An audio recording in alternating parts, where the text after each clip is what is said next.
Unsur-unsur sistem komunikasi Indonesia. Unsur komunikasi adalah salah satu hal cukup mendasar bagi kelangsungan hidup manusia serta organisasi yang ada.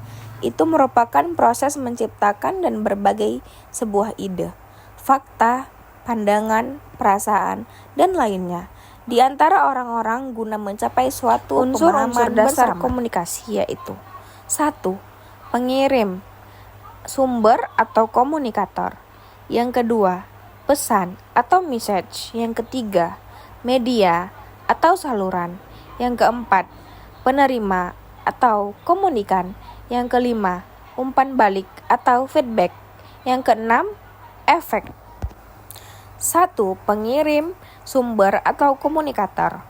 Pihak yang mengirimkan pesan dalam sebuah proses komunikasi. Komunikator ketika mengirimkan pesan tentunya memiliki motif dan tujuan yang sering disebut motif komunikasi. Ada yang menyebut pengirim pesan atau komunikator dengan istilah pengirim saja atau disebut juga sumber.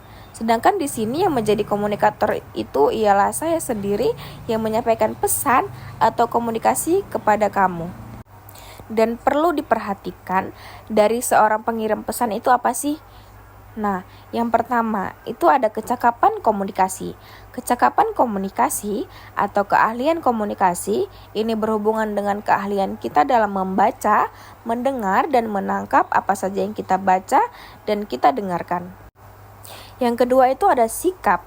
Sikap yang dimaksud di sini adalah sikap si pengirim pesan kepada seorang yang menerima pesan dan juga pesan yang akan disampaikannya. Saat seorang mempunyai asumsi yang negatif, si penerima pesan akan bersikap acuh ataupun sebaliknya. Dan yang kedua itu ada penerima atau komunikan. Komunikan adalah pihak yang menerima pesan dalam sebuah proses komunikasi. Ada yang menyebut komunikan dengan istilah penerima pesan. Yang ketiga, pesan atau message. Pesan adalah informasi, data, ide, atau gagasan yang disampaikan oleh pengirim kepada penerima. Pesan terbagi menjadi dua, yaitu pesan verbal dan pesan non-verbal. Pesan verbal contohnya pesan yang disampaikan dengan kata-kata atau lisan. Sedangkan pesan non-verbal itu sendiri adalah pesan yang mengekspresikan apa yang kita alami. Yang keempat, media atau saluran. Media komunikasi adalah suatu alat atau sarana yang digunakan untuk menyampaikan pesan dari komunikator pada halayak. Contohnya, saluran verbal atau lisan seperti tertulis. Yang kedua, saluran nonverbal seperti radio, televisi, dan telepon. Yang kelima, umpan balik atau feedback. Umpan balik adalah reaksi atau tanggapan dari penerima terhadap pesan yang diterima. Dan feedback atau timbal balik dibagi menjadi dua kategori, antara lain feedback negatif dan feedback positif. Feedback negatif, kategori feedback yang satu ini adalah sebuah respon yang sifatnya cenderung tidak setuju dan menolak pesan yang disampaikan oleh si pengirim pesan.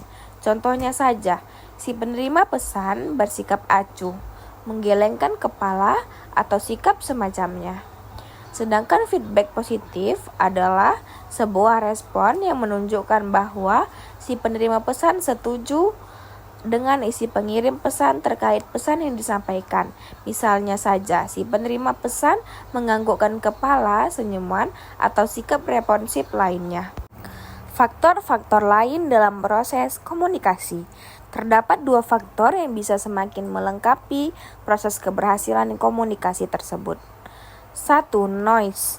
Dalam proses komunikasi, noise atau gangguan apapun bisa berpengaruh terhadap pesan yang disampaikan oleh si pengirim dan diterima serta dipahami oleh si penerima pesan. Dan yang kedua itu ada konteks. Konteks seperti halnya noise atau gangguan. Konteks mempunyai peran penting dalam menentukan keberhasilan dari proses komunikasi saat kita membuat sebuah percakapan pribadi dengan sahabat atau orang terdekat kita.